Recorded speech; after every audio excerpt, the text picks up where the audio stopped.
আসসালামু আলাইকুম, সবাইকে ঈদ মোবারক। সবাই কেমন আছে? নিজের দিনের ভিডিও আপনাদের সাথে শেয়ার করব। এই তো এখানে সকালবেলা উঠে দুধ জাল দিয়ে নিয়ে মিশ্রিতের দুধ জাল দিয়ে তাতে লাচ্চা বনফুল লাচ্চা ভিজিয়ে দেওয়া হলো। আর এখন বাটিতে গুঁড়ো দুধ গুলিয়ে নেওয়া হচ্ছে। তারপরে লাচ্চা যখন একটু দুধটা সোপ করে নিয়েছে, তারপরে আমি দুধটা ঢেলে দিলাম। তারপরে এখানে কড়াইতে ঘি দিয়ে দিয়েছি। ঘি দিয়ে কুলছুন যে সেমাইটা আছে ওইটা ভেজে নেব। শিরখুরমা রান্না করব।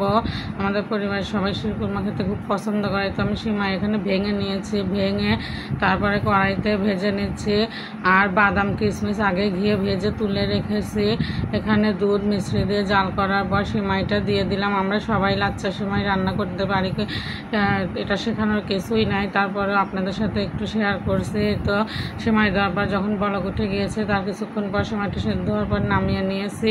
নামিয়ে যে খুব সুন্দর রান্না হয়েছে। সেমাইতেও গুঁড়ো দুধ গুলিয়ে দিয়েছিলাম, কারণ দুধটা সব করে নিয়েছিল। তারপরে এখানে আমার ছোটো ভাইয়ের ওয়াইফ সেমাইগুলো বেড়ে নিচ্ছে। সব কিছু বেড়ে নেওয়ার পরে আমি এই যে সাজিয়ে দিচ্ছি। কিশমিশ বাদাম মোরব্বা কুচি করে নিয়েছি।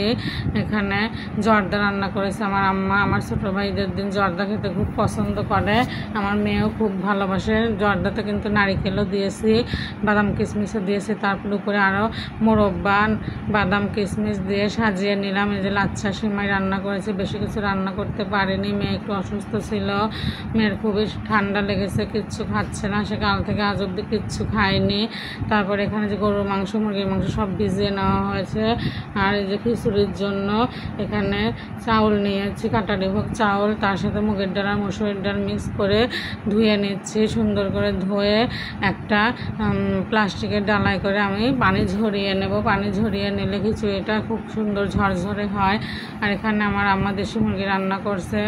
মুরগিতে কোনো আলু দেওয়া হয়নি, ঝোল রাখা হয়নি, একদম ভুনা করে রান্না করা হয়েছে। তারপরে যে খিচুড়ির চাউলটা সুন্দর করে আমি ভেজে নিলাম। ভেজে নিয়ে গরম পানি দিয়ে দিলাম। দিয়ে সুন্দর করে যে রান্না করা হচ্ছে। তারপর এখন রান্না করবো গরুর মাংস। আর এখানে যে মুরগির মাংস, সোনালি মুরগি একটা আগের দিন ঈদের আগের দিন সুন্দর করে কষিয়ে রেখেছিলাম খিচুড়িতে দেওয়ার জন্য, কাজটা যাতে একটু সহজ হয়। তারপরে যে আমার ছোটো ভাই নামাজে যাচ্ছে ঈদের দিন, বাবা আগে চলে গিয়েছে, ভাইয়ের একটু দেরি হয়ে গিয়েছে ঘুম থেকে উঠতে, ভাই নামাজে গেল। আর এখানে খিচুড়ি রান্নাটা হয়ে গিয়েছে, একদম ধোয়া ওটা গরম গরম খিচুড়ি। আর এই তো গরুর মাংস রান্না বসিয়ে দেওয়া হয়েছে। ঈদের দিন কিন্তু মায়ের হাতের রান্না খেতে খুবই ভালো লাগে। মায়ের হাতের রান্না আসলে কোনো তুলনা হয় না। এই তো রান্না কমপ্লিট। মুরগির মাংসটা অনেক ইয়াম্মি হয়েছে, অনেক সুন্দর কালার হয়েছে, খেতেও সুস্বাদু হয়েছে। আর এই যে গরুর মাংস রান্নাটাও কমপ্লিট হয়ে গিয়েছে। মাংসটা অনেক সুন্দর হয়েছে, কালারটা অনেক সুন্দর হয়েছে। মায়ের হাতে রান্নার কিন্তু আসলেই কোনো তুলনা হয় না। তো বাবার বাড়ি কারা কারা ঈদ করলেন অবশ্যই কমেন্ট করে জানাবেন। আর এখানে যে খিচুড়ি রান্না করা হয়েছে, খিচুড়ি যে একটু বেড়ে নেওয়া হয়েছে খাওয়ার জন্য। এই তো যে টেবিলে খাবার সব পরিবেশন করে দেওয়া হয়েছে। এখানে আমি একটু লাচ্চা সেমাই আর জর্দা নিয়ে নিলাম। প্রত্যেক বছর রমজানের ঈদে আমরা পুডিং বানাই, তারপরে পায়েস রান্না করি, তারপরে ডিমের জর্দা করি, ডেজার্ট আইটেম অনেকগুলোই করা হয়। কিন্তু মেয়ের অসুখের জন্যে কিচ্ছু করতে পারেনি। মেয়ে খুবই অসুস্থ, সর্দি জ্বর, মেয়ে কিচ্ছু খাচ্ছে না, সে সারাদিন কিচ্ছু খায়নি। আর খিচুড়ি তো সে একদমই পছন্দ করে না, তার জন্য ভাত করা হয়েছিল। এখানে যে আমার বাবা আর আমার ভাই খেয়ে নিচ্ছে। তারপরে আমার মেয়েকে একটু জোর করে আমি সেমাই খাইয়ে দিলাম। আমরা একটু বাইরে বেড়াতে যাব, সে খাবে না, তো বললাম একটু খেয়ে নাও, তাকে একটু খাইয়ে দিলাম। দেওয়ার পরে আমি, আমার মা, আমার ভাইয়ের ওয়াইফ, তারপরে আমার ভাইয়ের ছোটো শালিকা, আমার ভাতিজি সবাই মিলে আমরা একটু ঘুরতে যাব। ঘুরতে গেলাম, বাসার কাজকাম সব কিছু শেষ করে। তারপরে আম্মা যাবে না, তাকে জোর করে নিয়ে গিয়েছি। তারপরে যে আমরা সবাই একটু ঘোরাঘুরি করছি ঈদের দিন। একটু না ঘুরলে কিন্তু হয় না, আমি যেতেই চাইলাম না। তারপরে আমার ভাই জোর করে নিয়ে গেল। এটা আমার একমাত্র ছোটো ভাই, ভাতিজি, যে ভাইয়ের শালিকা, আমার মেয়ে, আমি, আর পাশে আমার ভাই বসে আছে। তারপরে আমরা রাস্তায় ঘোরাঘুরি করেছি, কোথাও যাইনি। তারপরে যে এখানে রাস্তার পাশে একটা আমরা অটো ভ্যান এসেছি, অটো ভ্যানটা থামিয়ে ছবি ওঠা হচ্ছে। যে আমার ভাইয়ের ওয়াইফ, আর যে একমাত্র ভাতিজি, আমার কিউট ভাতিজি, সবাই মাশাআল্লাহ বলে যাবেন। তো এই তো একটু ছবি ওঠা হচ্ছে।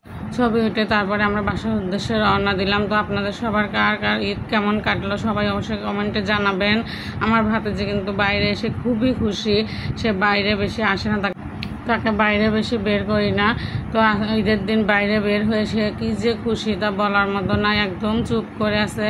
আমরা তো ভেবেছিলাম কান্নাকাটি করবে, কিন্তু সে গাড়ি দেখে, এই যে রাস্তার গাছ গাড়ি এগুলো দেখে কিন্তু সে খুবই খুশি, খুবই আনন্দ পেয়েছে আমার ভাতিজিটা, এই যে খুব খুশি। তারপরে আমরা চলে আসলাম আমার ছোটো ভাইয়ের শ্বশুর বাড়ি। তো এখানে মিষ্টি মুখ করে এখন বাসায় চলে যাব। আন্টি খাওয়ার জন্য অনেক করে বললো খিচুড়ি মাংস এগুলো রান্না করেছে, কিন্তু খেলাম না। তারপরে এই তো মেয়েকে নিয়ে বাসায় চলে এসেছি। তারপরে এই যে মেয়েকে নিয়ে একটু পিক উঠাচ্ছি। তো আপনাদের সবার ঈদ কেমন কাটলো অবশ্যই কমেন্ট করে জানাবেন। আমার তো আলহামদুলিল্লাহ ভালোই কেটেছে। তারপরে যে মেয়ের ঈদ বোনাস গোনা হচ্ছে। ইচ্ছা আমি কত পেলে? নানু দিছে